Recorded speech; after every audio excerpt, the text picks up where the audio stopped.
Gambia police activates Operation Zero Crime. A woman farmer revives hibernated community poultry farm in the Gambia. And lawmakers raise concern over multiple fare syndrome in the transport sector. These and more coming on Gambia24. Stay tuned.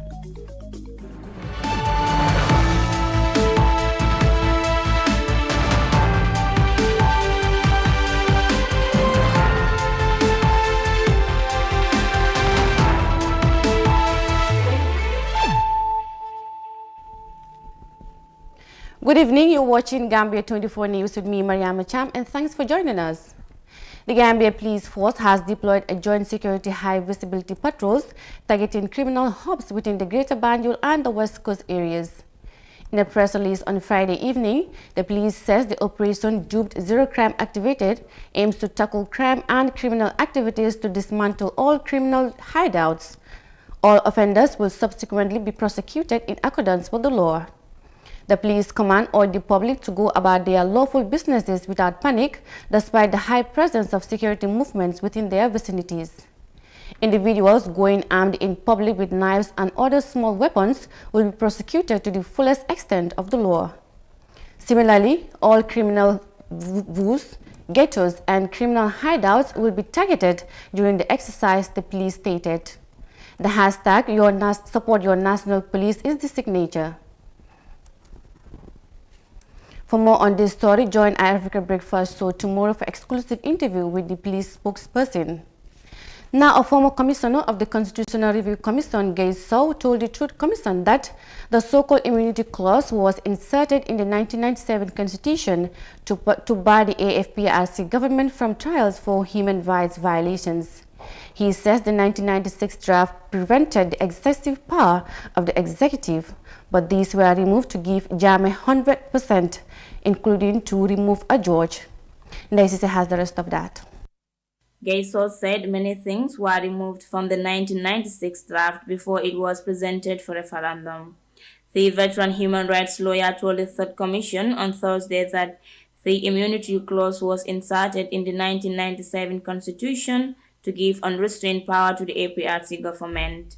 I also wanted to emphasize, not only did we have immunity clauses inserted in the draft, those clauses were made unamendable. Let me repeat, unamendable, as in, if you look at the Constitution, there is a part, 97 Constitution, that says the National Assembly cannot even look into changing these provisions. So not just entrenched, but unamendable. So a lecturer on Gambia's legal system and constitutional law said laws guarding the independence and security of the judiciary were also removed, giving the president the powers to fire judges. This, according to him, has put the country's legal system into disarray. Key, as in very important for all and every society. You can't talk about there being justice anywhere if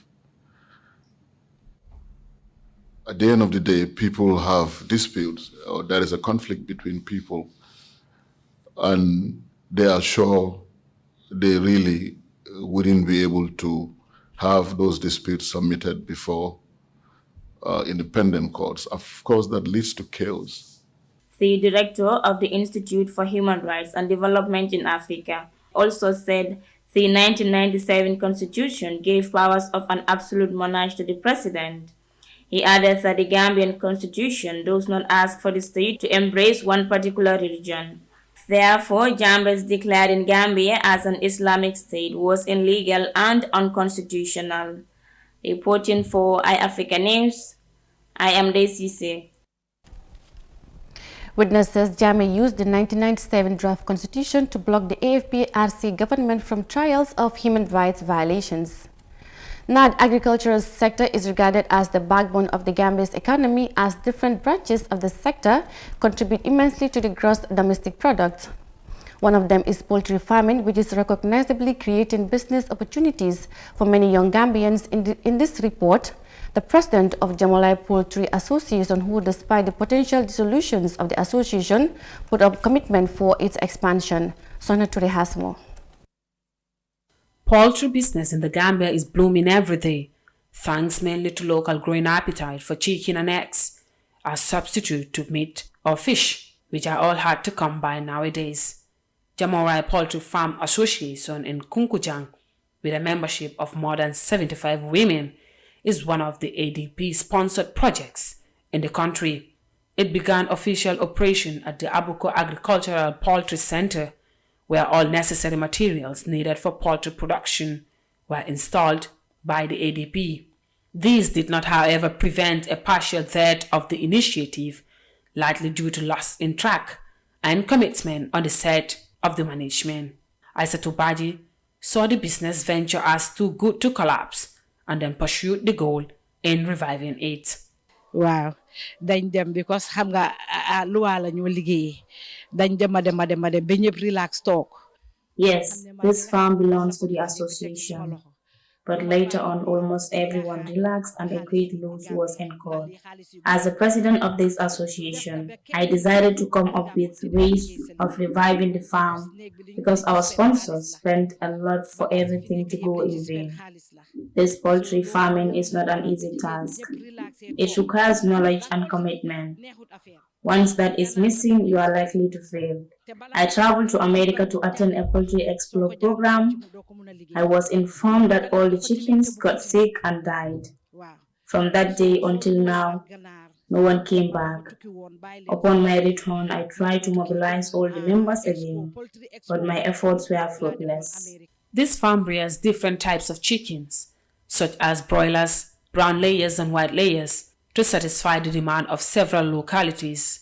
The farm manager, Adam Okoli, explained the processes involved in breeding of the chicken at the farm. And like this, the government has put a ban to the importation of chicken right now. But then right now, with the kind of birds that we have in here is these layers here, and then we have the cockerels there at the other room there. No. There's a difference in rearing them. This other one here is a very sensitive one. I allowed you guys to come here, but then it's not part of the rules. The production of local chicken gives ordinary households the option from the imported industrial chicken constitute the greatest space in our local markets. The price of imported chicken and chicken products is slightly lower than that of the local chicken because of the costs involved in the importation of poultry materials and feeds, in the view of Mr. Coley. Most of the challenges that we are facing as farmers in the Gambia market, we don't have a proper market due to the importation of the chicken legs, the full chicken, and all these other ones, the imported eggs. You know what happened here in the Gambia?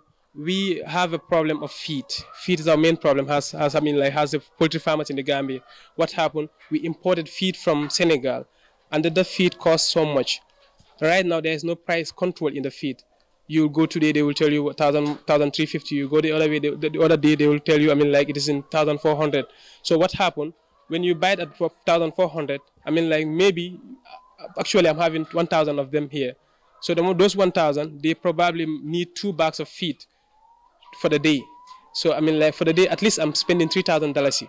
But when I look the cost of my production, and then I want to sell my egg at a certain price, I wouldn't make profit out of it compared to the imported.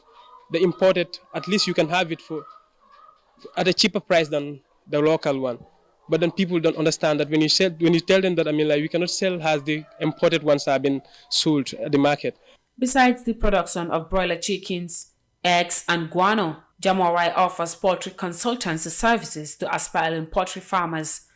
As part of their long-term goal, the farm hopes to train and employ more people as the business thrives along the permanent plans. For African News, Sohna Tunkara.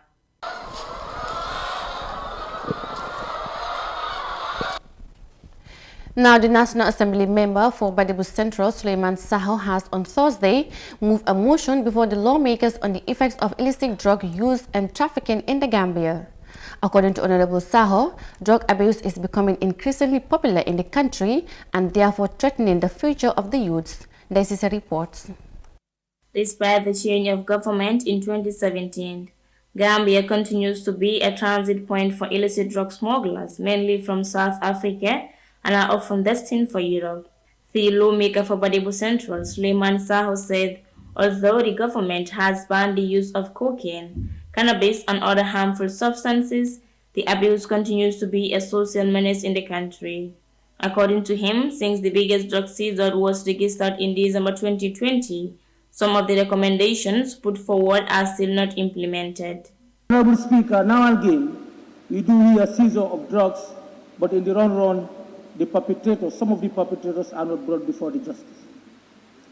However, Honorable Speaker, we must be serious in the fight against hard drug, more so cocaine and heroin, otherwise the future of our youth will be compromised.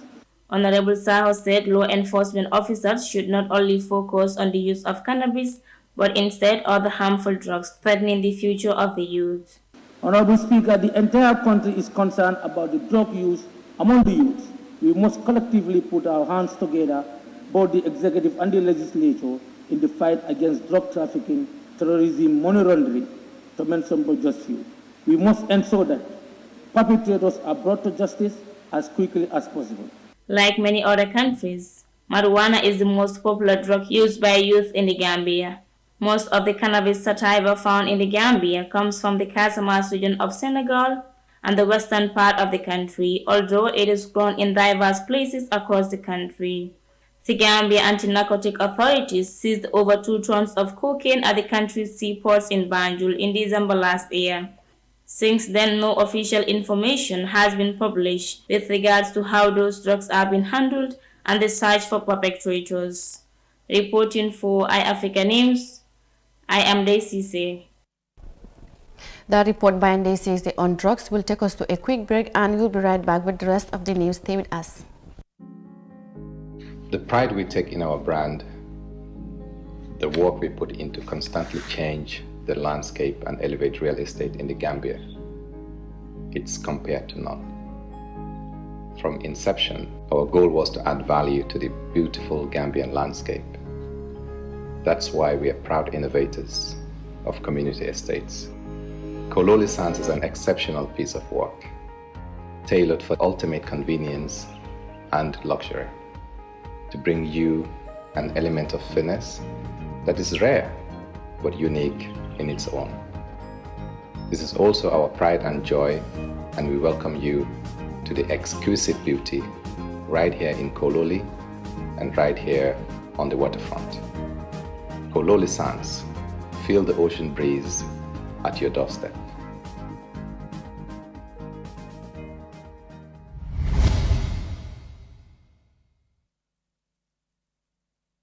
Welcome back, and still on Gambia24.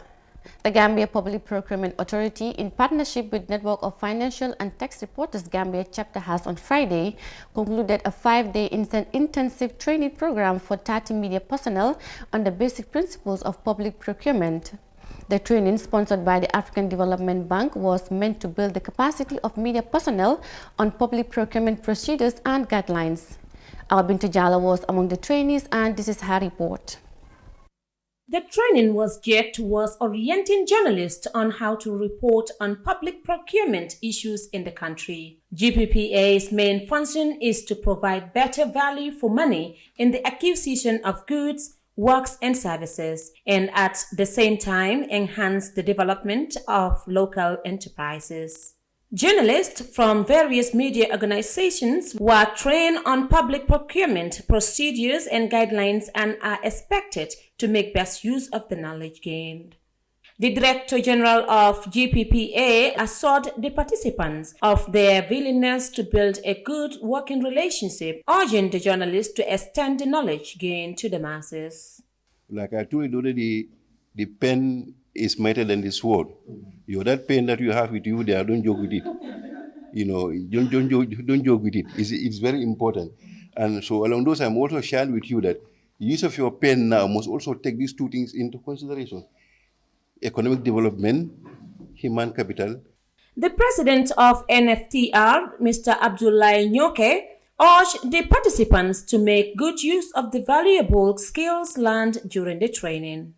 I have no doubt that this information gathered during these 5 days training on basic principle of public procurement will be useful and implemented as expected.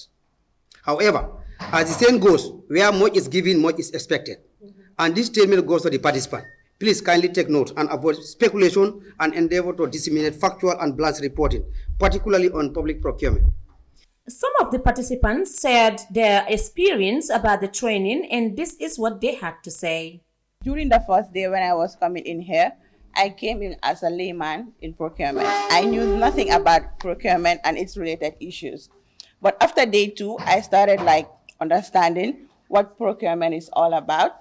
So I just want to say thank you to everyone that was here, like the facilitators and then the trainers.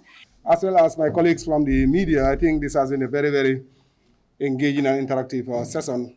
It has been a very productive week for all of us.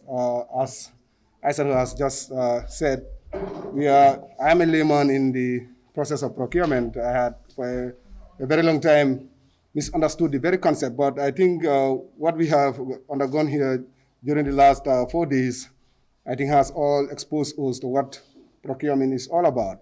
The media personnel were trained to enhance their knowledge on public procurement matters. This is the first of its kind since the current Director General took office in early 2020. The participants were awarded certificates at the end of the training. For iAfrica TV, Binti Jallo. GPPA and financial tax reporters trained 30 media personnel on public procurement. Now, the National Assembly member for Busumbala constituency on Thursday raised the issue of transit challenges to daily commuters for consideration by lawmakers. To get to and from work, he says, is confronted with the payment of charges that fall way out of protocols by the national transport authorities. Kadiyatu Seka has the rest of that. Looking at the internal transportation geometry, Sekou Bajaju spoke against the financial robbery that is becoming systematic in the day-to-day business engagements of the people. He pointed out the payment of multiple fares for every destination as one important subject on which he called fellow lawmakers to pay attention. A timely intervention by the National Assembly in the argument of the Busumbala representative would restore the financial rights of his people as well as keep the lasting peace in household of his constituency. They will say, Tabokoto. Tabokoto, they say lament. So they cause Gambian people to pay a lot of fares to go. More especially, these people are paying, but my people are denied to be carried out by these commercial drivers. So it's a concern to my people, and I'm putting it to you. If nothing is being done about it, I will ask my people to do what they want to do, and if that is done, it is going to be a national crisis, and we go forbid that we don't want that. However, the warning from Honorable Jaju raised a bit of controversy as lawmakers spoke in chorus on whether the call was a due process or not. Please, I'm not going to withdraw. Point of observation, Honorable Speaker. I am not going to withdraw anything here. I'm trying to tell you. Honorable Speaker, point of observation. I am not going to withdraw anything here, Madam Speaker. This is a concern that I'm trying to put it to the people. This is a concern that I'm trying to put to the government and to the authority responsible. Let them look into it, because my people are being frustrated by these commercial drivers. Road transport is faced with growing complexities, pushing drivers to decide independently on how to make their living. For example, the construction of the road linking the Kanifing municipality to the West Coast region through Willingara to Yundum coastal route is one of the challenges, although the project falls within the ambit of the National Development Strategy that seeks to address major problems in the transport sector, the making of the short pavement to Nema Junction that will link the parkway to Latirkunda Market done by the Birkama Erie Council about 1 year ago was a welcome development until the construction period prolonged. The division of all vehicles plying the road to sandy and bumpy streets within the neighborhood is one of the justifications by the Busumbala National Assembly member. Kadiyatu Seka, iAfrica News.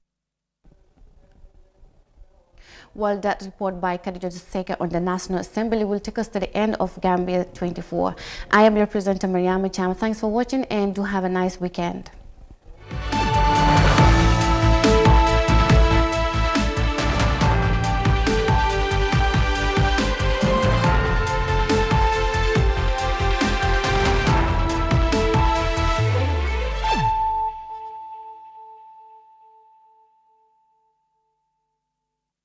The Gambia may be the smallest country in Africa, but it will host the second largest gathering of world